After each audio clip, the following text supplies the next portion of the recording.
तर hello everyone, परत एकदा स्वागत आहे तुमचं माझ्या मिनी ब्लॉगमध्ये. आत्ता वाजले होते 7:30 आणि आम्ही निघालो होतो नॅशनल मार्टला. हो, इथे ना खूप मोठं असं शॉपिंग मॉल आहे, स्पेशली असं किराणा मालासाठीच. खूप छान क्वालिटी वगैरे मिळते इथे. डीमार्ट नाही म्हणता येणार, कारण डीमार्टपेक्षाही मी म्हणेल की चांगली क्वालिटी आणि दर्जेदार उत्तम क्वालिटीचं सामान वगैरे इथे मिळतं. जसं की आपलं स्टार मार्केट आहे, जे की पुण्यामध्ये पिंपरी चिंचवड. जर पुण्यातून कोणी माझे व्लॉग्स बघत असतील तर त्यांना माहीतच आहे, आपल्या स्टार मार्केटला छान क्वालिटी वगैरे मिळते. मी काही इथं कुणाचं प्रमोशन वगैरे अजिबातच करत नाही. माझा जो अनुभव आहे तेच मी इथे सांगत आहे. सो म्हणूनच मी तुम्हाला सांगितलं, असं काही पर्सनली वगैरे घेऊ नका. कुणी कुठून सामान घ्यायचा हा ज्याच्या त्याच्या आवडीचा प्रश्न असतो. बट मला इतकं आवडतं म्हणून मी एक सांगितलं. तर इथे तुम्ही बघू शकता की इवा किती जास्त खुश आहे.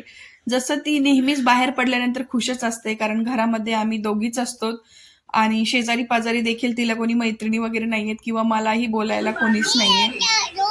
The reason is language barrier. हो, मी राहते हैदराबादला आणि मला अजिबात तेलुगू वगैरे येत नाही आणि मी आहे महाराष्ट्रीयन, जसं की तुम्हाला सगळ्यांनाच माहिती आहे.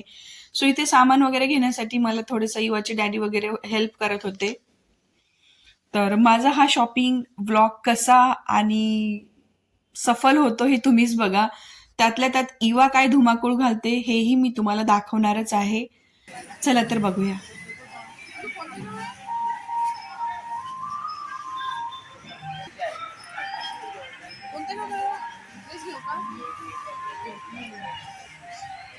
आई, हे कशाला घेतलं शिमा? सरक आहे. असं आडवं करा. चला. हा मम्मा. हो, चल. हो. हो मम्मा. कपड्याचं आहे का? हा, वॉशिंग मशीन में घालायचे का? ते घेतेच, तोंडात नाही घालायचं, तसं घाण आहे. वॉशिंग मशीन में घालायचे का? दूध का?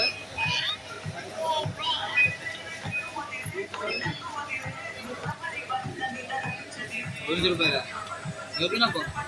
चला चला चला चला चला चला चला चला. इवाला जेव्हाही बाहेर घेऊन येते तेव्हा पूर्णपणे शूट करणं मला इम्पॉसिबलच आहे. आत्ताही असंच झालं.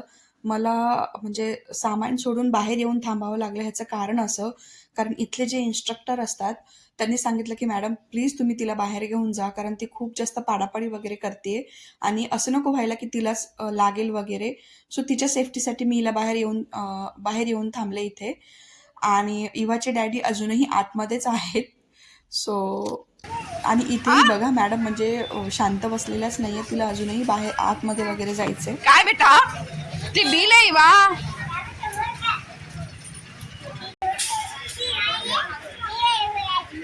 काय काय बोलतायस? नाना कुठे आहेत? तू आ तू अशी इकडे आलीस, तिकडे सामान ठेवलं मी आणि कोणी नेलं सामान तर?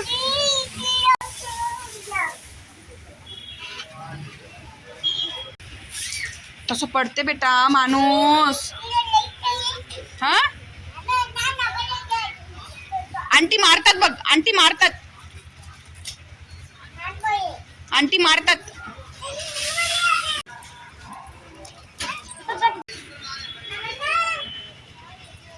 कुठे? नाही नाना, नाही आहे नाना.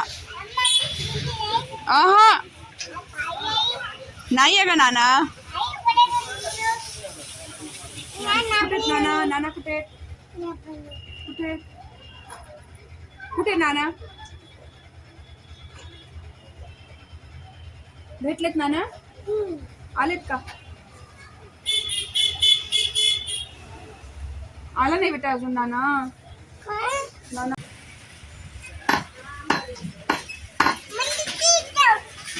ओ. सामान वगैरे घेतल्यानंतर आम्ही घरी आलोत आणि दोघांनाही भूक लागली होती.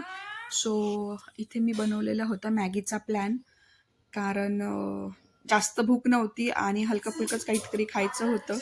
सो म्हणूनच मग इथे मी एकच मॅगी केली, जास्तही नाही, कारण सध्या तर मॅगी मी अवॉइडच करते. सो मस्त अशी मसाला असं मॅगी पाणी वगैरे प्यायचं नाही, केली तुला ग्लास देऊ का? आणि त्यानंतर परत इवासोबत असं बोलता बोलता माझा दिवस काय संपला. खेळत आहेस तू? Thank you so much for watching. ओ हा ब्लॉग तुम्हाला कसा वाटला माझी नक्कीच शोना कमेंट करून कशी सांगा. खेळते? आई आई आई मम्मी मम्मा नाना कुठे? आई कशी खेळते ग, कशी खेळते? अर्ध पाणी अंगावर सांडते, अर्ध खेळते.